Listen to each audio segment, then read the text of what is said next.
एक बार एक व्यक्ति बहुत अमीर था और ब्लेस्ड था, और एक परमेश्वर का दास था और परमेश्वर का नबी था, दास था। तो वो बंदा उस परमेश्वर के दास के पास जाके कहता है कि तेरी परमेश्वर से बात होती है, प्रभु तुझसे बात करता है। कहता हाँ करता है।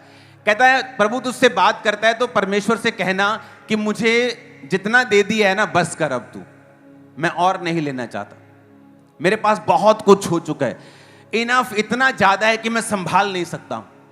उसने कहा ठीक है, मैं प्रभु से जब मिलूंगा, प्रभु से जब बात करूंगा तो प्रभु से कहूंगा कि तुमने ये कहा है कि अब मुझे और नहीं चाहिए। आगे चल के उसे एक भिखारी मिलता है, एक गरीब इंसान मिलता है जिसके तन पर कपड़े नहीं है, खाने के लिए कुछ है नहीं, घर नहीं है, और वो उससे कहता है कि मैंने सुना है ना प्रभु तुझसे बात करता है। कहता हाँ प्रभु मुझसे बात करता है। उसने कहा जब प्रभु तुझसे बात करे तो मेरे लिए परमेश्वर से बात करना कि मेरे को परमेश्वर ने कुछ नहीं दिया है, मैं बिल्कुल भूखा नंगा हूं, कुछ नहीं है मेरे पास, तो प्रभु से कहना मुझे कुछ दे दे। उसने कहा ठीक है, जब मैं प्रभु के पास जाऊंगा, प्रभु के साथ बात करूंगा तो मैं तेरी बात भी करूंगा। जब वो प्रार्थना में जाता है तो वो परमेश्वर उससे बातें करना शुरू करता है और वो प्रभु से बात करना शुरू करते हैं। और जब वो प्रभु से बात करना शुरू करता है, प्रभु को कहता है परमेश्वर ये जो बड़ा अमीर आदमी है ना, ये फलाना फलाना नाम का। परमेश्वर का हाँ। कहता परमेश्वर वो उसने मुझसे एक मैसेज भेजा है तेरे लिए कि वो कह रहा है कि तू उसको ब्लेस करना अब बंद कर दे, किसी और को दे दे, उसके पास बहुत ज्यादा हो गया है, वो बहुत ज्यादा ब्लेस है। वो कह रहा है प्रभु अब बस कर, मुझे इतनी ब्लेसिंग की जरूरत नहीं, मेरे पास रखने की जगह नहीं, मैं ओवर ब्लेस हो गया हूं। प्रभु ने ठीक है, तो उससे ये जाके कहे कि अगर तू चाहता है कि मैं तुझे ब्लेस करना बंद कर दूं तो तू मेरा थैंक्स करना बंद कर दे। तू आज के बाद मेरा थैंक्स मत करना, मैं तुझे ब्लेस करना बंद कर दूंगा। तू शुक्र करना बंद कर देना, मैं तुझे ब्लेस करना बंद कर दूंगा। फिर उसने कहा परमेश्वर, वो बंदा एक गरीब भी मुझे मिला था, वो कह रहा था कि परमेश्वर तूने उसे नथिंग, कुछ दिया ही नहीं, उसके तन पे एक ही कपड़ा है, वो कुछ भूखा नंगा है बिल्कुल।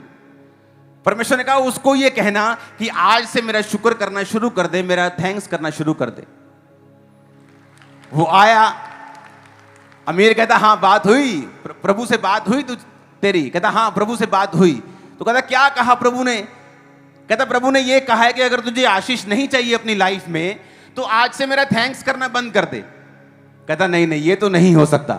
कहता अगर थैंक्स करना तू बंद नहीं करेगा, वो तुझे ब्लेस करना बंद कभी नहीं करेगा।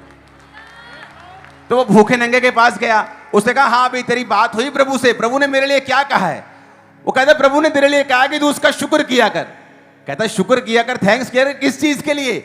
मेरे पास तो कपड़े नहीं है, खाना नहीं है, घर नहीं है, मैं शुक्र नहीं कर सकता हूं। कितनों को मेरी बात समझ आई? डैनियल भी ऐसा ही था। वचन कहता है कि डैनियल जब बड़ा हो गया तो डैनियल के साथी जो थे, जो दूसरे जो अन्य जातियों में से, वो उससे जेलसी करते थे। उसने पता क्या कहा? उसने राजा को जाके बोला राजा हम ना तेरे बड़े, जैसे जैसे जैसे जैसे चापलूस लोग करते ही हैं जब वो मुखिया के पास जाते हैं ना, चापलूसी बहुत करते हैं लोग, चीफ मिनिस्टर की, प्राइम मिनिस्टर की। हां, तो कहता अधिपति, न्यायी और गवर्नर ने आपस में सलाह की कि राजा ऐसी आज्ञा दे। डैनियल 6 उसकी 7 आयत में लिखा है इस दिन तक, कितने दिन बोलो अपने पड़ोसी को, 1 महीना उसने कहा कि कोई तुझे छोड़ किसी मनुष्य या देवता से विनती करे वो शेरों की मांद में डाल दिया जाए। और कहता कि हस्ताक्षर कर दे, अपनी अंगूठी की मोहर लगा दे कि बाद में फिर ये आज्ञा बदली नहीं जा सकती। राजा मान गया, राजा को फूकी चढ़ा दी, चने के झाड़ पे चढ़ा दिया। राजा के मन में बिल्कुल भी ये शंका नहीं थी कि ये तो डैनियल के प्रति एक षड्यंत्र रच के आ रहे हैं, डैनियल को मरवाने की साजिश है। राजा को लगा मेरी बल्ले बल्ले हो रही है, मेरी इज्जत बढ़ेगी, लोग दूर दूर तक मेरी कीर्ति फैलेगी। हाँ हाँ ठीक है, बनाओ एक मूर्ति और कोई बंदा इस दुनिया इस मेरे क्षेत्र में उसके अलावा किसी और देवता की पूजा करे तो क्या कर दिया जाए? शेरों की मांद में डाल दिया जाए। 9 आयत में लिखा राजा ने हस्ताक्षर कर दिए। 10 आयत में लिखा डैनियल को मालूम हुआ कि उस पत्र पर साइन किए गए हैं कहता वो अपने घर में गया और जिसकी उपरोठी यानी ऊपर वाली कोठड़ी की खिड़कियां यरूशलेम की ओर खुली रहती थी, और अपनी रीति के अनुसार जैसा वो दिन में 3 बार अपने परमेश्वर के सामने घुटने टेक कर प्रार्थना और धन्यवाद करता था, वैसा ही तब भी करता रहा। लिखा दानियेल को मालूम हो गया कि ऐसे पत्र पे साइन किए गए। दानियेल को मालूम था, साइन मतलब राजा का साइन मतलब इट्स डन। वो डेमोक्रेसी नहीं थी कि वो सुप्रीम कोर्ट में चला जाएगा और बच जाएगा। साइन मतलब राजा मतलब ऑल इन ऑल, डन हो गया, खत्म हो गया। अब कोई अगर और किसी परमेश्वर से विनती करेगा तो मार दिया जाएगा। वचन कहता है कि दानियेल अपनी रीति के अनुसार, क्योंकि वो दिन में 3 बार परमेश्वर के सामने जाता था और हमेशा प्रार्थना और धन्यवाद करता था। आज धन्यवाद करने की कोई चीज उसकी लाइफ में नहीं थी। आज तो रोने पीटने का दिन था कि वो प्रभु के सामने जाता और कोठड़ी भी ना खोलता कि कोई देख ना ले कि परमेश्वर गुप्त रूप में आज मेरी प्रार्थना को सुने। लेकिन वचन कहता है कि वो डरा नहीं और उसने परमेश्वर से जिस रीति से पहले वो प्रार्थना करता था और धन्यवाद करता था। किस चीज का धन्यवाद? कि आज उसे मौत मिलने वाली है, इस चीज का धन्यवाद? कि उसको मालूम था कि वो खिड़की पे बैठा है और दूर जो उसके विरोधी हैं उसे देख रहे हैं कि आज दानियेल आता है कि नहीं आता, अगर आता है तो मारा जाएगा। किस चीज का धन्यवाद वो करने के लिए प्रभु के पास जाए? क्या परमेश्वर ने उसे जो मौत का फरमान दिया है, क्या उस चीज का धन्यवाद करने के लिए जाए? आज विश्वासियों की प्रॉब्लम क्या है कि जो कुछ परमेश्वर उनको देता है उसका वो थैंक्स नहीं कर पाते। आज गाजा में चले जाओ, मैंने एक वीडियो देखी जहां पर ऊपर से आटा गिरा, जब प्लेन ने आटा गिराया, आटे की बोरी, एक जवान बंदा जीसस के जैसे लगता था, इतना जवान पूरा, और आटे की बोरी को उठा रहा है और उसे चूम रहा है और खुश हो रहा है। ऐसे खुश हो रहा है जैसे उसकी करोड़ों रुपए की लॉटरी लग गई हो, क्योंकि वहां खाने के लिए आटा तक नहीं है। और हम लोग कई बार फुल टेबल होते हुए भी उसका थैंक्स नहीं कर पाते। आपकी एक किडनी लाखों रुपए की है, कभी थैंक्स किया है? आपका लीवर कितने का है मालूम है? आपका हार्ट कितने का है? जिनके ब्लड नहीं बना सकती बॉडी, उनको पूछो ब्लड की कीमत क्या है। तुम्हारी बॉडी में पूरा ब्लड है, कभी थैंक्स किया है? नहीं, कभी नहीं किया। आप खा रहे हो, कभी थैंक्स नहीं किया। आपके पास रहने के लिए छत है, कभी थैंक्स। लेकिन हम दूसरों को देख रहे हैं जिनके पास हमारे से ज्यादा है, और फिर परमेश्वर से क्वेश्चन कर रहे हैं। वचन कहता है कि जो परमेश्वर को धन्यवाद करेगा ना, परमेश्वर उसे अपना चरित्र दिखाएंगे। आज से मैं तो फैसला करके आया हूं, मैं नहीं जानता आप क्या करेंगे, कि हर परिस्थिति में अगर आप उसका थैंक्स करेंगे, भूल जाएंगे सब कुछ, हर परिस्थिति में थैंक्स करेंगे। आप थैंक्स करेंगे।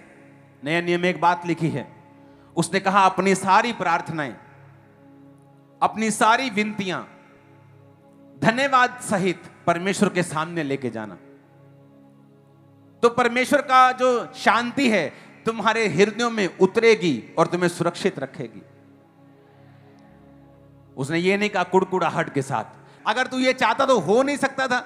कितना का बड़ा काम है मुझे बच्चा देना, कितना का बड़ा काम है मुझे वीजा देना। अगर तू चाहे तो हो नहीं सकता। बाइबल कहती है उसने कंप्लेंट नहीं की, लिखा अपनी विनती को धन्यवाद के साथ लेके जाना है। वो तुम्हारा कर्जदार नहीं है, तुम्हें हर आशीष देगा। तुमने उसके साथ कोई एग्रीमेंट नहीं किया है। लेकिन वचन कहता है दानियेल परमेश्वर के सामने निर्दोष पाया गया।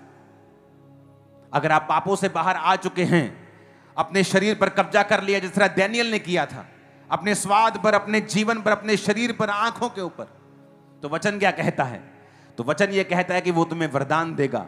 और उसके बाद वचन ये कहता है कि अगर उस पवित्रताई में तुम चलते जाओगे और प्रार्थना करने की और धन्यवाद करने की आदत डाल लोगे, तो कोई शैतान की ताकत तुम्हारा नुकसान नहीं कर पाएगी, तुम्हें ऊंचा होने से रोक नहीं पाएगी, तुम्हें ब्लेस करने से रोक नहीं पाएगी। आमीन। मेरे को ऊंचे वाला चाहिए। हम थैंक्स करना भूल जाते हैं। जो कुछ हमारे पास है उसका थैंक्स नहीं करते। आपको लगता है कि वो कोई चीज आप रख लेगा कि मैंने इसको नहीं देनी, मैंने दूसरे को देनी, मेरे पास लिमिटेड है, उसके पास अनलिमिटेड ब्लेसिंग्स हैं, लेने का तरीका हमें आना चाहिए। कितनी शानदार बात लिखी है कि वो तब भी प्रार्थना और धन्यवाद करता रहा जैसे वो पहले प्रार्थना और धन्यवाद करता था। हालेलुया। आप सीधा अपने कमरे में आपको एक आयत लगा के रखनी है थैंक्स गिविंग की, और अपनी सेल्फी उसके साथ भेजनी है। मैं उसको शेयर करूंगा अपने फेसबुक पे। मुझे हर एक विश्वासी जो खामरा चर्च के साथ जुड़ा हुआ है, ऑनलाइन ब्रांचेस में, आप लोग, आपके घर में जहां आपकी निगाह पड़ती हो, धन्यवाद और प्रार्थना वाली वर्स हमेशा आपकी निगाह के सामने रहनी चाहिए, लाइफ टाइम। जब आपने थैंक्स करना शुरू कर दिया, प्रभु भी अपने आप को रोक नहीं पाएंगे आपको ब्लेस करने से। मैं आपको बता रहा हूं, आपके मन में आएगा बहुत ज्यादा हो गया मेरे पास, परमेश्वर बोलेगा नहीं, अभी और मोर। और देखो वो गरीब का गरीब रह गया, कहता नहीं मैं, मेरे से थैंक्स नहीं होता, जब मुझे कुछ मिलेगा तो मैं थैंक्स करूंगा। ये तो ये बात हो गई कि किसान खेत के पास जाके कहे कि नहीं, मुझे खेत फसल देगा तो मैं उसमें से बीज बोऊंगा, और खेत कह रहा है ऐसा होता नहीं, पहले बोना पड़ेगा फिर फसल आए। गिविंग का जब दौर शुरू होता है, आप खुदावंद को थैंक्स करना शुरू करते हैं। पहले तो खुदा के वचन के साथ खड़ा होना है, शरीर की इच्छाओं पर काबू करके, डर पे काबू करके प्रभु के साथ चलना है। दूसरा काम प्रेयर करनी है और थैंक्स करना है। अगर आप थैंक्स करते जाएंगे, आपके पास एक पेन भी है, थैंक्स करो उसको, वो स्कूल में बदल देगा उस एक पेन को।